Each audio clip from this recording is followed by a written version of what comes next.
ಖಾಸಗಿ ಶಾಲೆಯ ಒಡೆತಕ್ಕೆ ಸರ್ಕಾರಿ ಶಾಲೆಗಳು ತನ್ನ ಅಸ್ತಿತ್ವವನ್ನೇ ಕಳೆದುಕೊಳ್ಳುತ್ತಿವೆಯಾ ಎಂಬ ಪ್ರಶ್ನೆ ಕಾಡುತ್ತಿದೆ. ಶಿರಾ ತಾಲೂಕಿನ ಮದ್ದೆವನಹಳ್ಳಿ ಸರ್ಕಾರಿ ಶಾಲೆಯಲ್ಲಿ ಕೇವಲ ಒಬ್ಬ ವಿದ್ಯಾರ್ಥಿನಿ ಇದ್ದು, ಅದಕ್ಕೆ ಒಬ್ಬ ಶಿಕ್ಷಕರು, ಅದಕ್ಕೆ ಒಬ್ಬ ಅಡುಗೆ ಸಹಾಯಕರನ್ನ ಸರ್ಕಾರ ನೇಮಕ ಮಾಡಿದೆ. ಈ ಶಾಲೆಗೆ ಕಳೆದ 3 ವರ್ಷಗಳಿಂದ ಒಬ್ಬ ವಿದ್ಯಾರ್ಥಿಯೂ ಸಹ ಈ ಶಾಲೆಯ ಕಡೆ ಮುಖ ಮಾಡಿಲ್ಲ.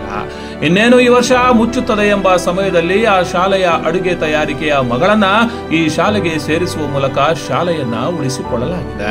ಸುಸಜ್ಜಿತವಾದ ಕಟ್ಟಡ, ಬಿಸಿ ಊಟ, ಶೌಚಾಲಯ ಸೇರಿದಂತೆ ಎಲ್ಲ ವ್ಯವಸ್ಥಿತ ಇದ್ದರೂ ಸಹ ಈ ಶಾಲೆಗೆ ಮಾತ್ರ ವಿದ್ಯಾರ್ಥಿಗಳು ಬರ್ತಿಲ್ಲ. ಸರ್ಕಾರ ಎಲ್ಲ ರೀತಿಯ ಸೌಲಭ್ಯವನ್ನ ನೀಡಿದ್ರೂ ಈ ಗ್ರಾಮದ ಸಮುದಾಯದ ಜನ ಮಾತ್ರ ಸರ್ಕಾರಿ ಶಾಲೆಯತ್ತ ತಮ್ಮ ಮಕ್ಕಳನ್ನ ಕಳಿಸದೇ ಇರುವುದು ಮಾತ್ರ ಬೇಸರವನ್ನ ತರಿಸುತ್ತಿದೆ. ಒಂದು ಶಾಲೆ ಅಂದ ಮೇಲೆ ಅಲ್ಲಿ 100 ಮಕ್ಕಳಿರಬೇಕಿತ್ತು. ಆ ಮಕ್ಕಳೆಲ್ಲರೂ ಒಟ್ಟಾಗಿ ಕಲಿಯಬೇಕಿತ್ತು, ಆಟವಾಡಬೇಕಿತ್ತು. ಆದ್ರೆ ಇಡೀ ಶಾಲೆಯಲ್ಲಿ ಒಬ್ಬಳೇ ವಿದ್ಯಾರ್ಥಿ ಇದ್ದು ಯಾವುದೇ ಆಟವಿಲ್ಲದೆ ಒಬ್ಬಂಟಿಯಾಗಿ ಕಲಿಯಬೇಕಾದ ದುಸ್ಥಿತಿ ಈ ಶಾಲೆಯಲ್ಲಿ ನಿರ್ಮಾಣವಾಗಿದೆ.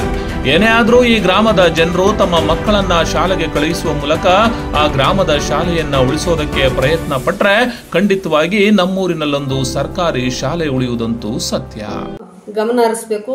ಈ ಊರಿನ ಶಾಲೆ ಮುಚ್ಚಿದ ತಕ್ಷಣ ಮತ್ತೆ ತೆರೆಯುವುದು ಬಹಳ ತುಂಬಾ ಕಷ್ಟ ಆಗುತ್ತೆ. ಆದ್ರಿಂದ ಎಲ್ಲಾ ಪೋಷಕರು ಗಮನ ಹರಿಸಿ ತಮ್ಮ ಊರಿನ ಶಾಲೆಯನ್ನು ಉಳಿಸ್ಕೊಳ್ಬೇಕಾಗಿ ಕೇಳ್ಕೊಳ್ತೀವಿ ಸರ್.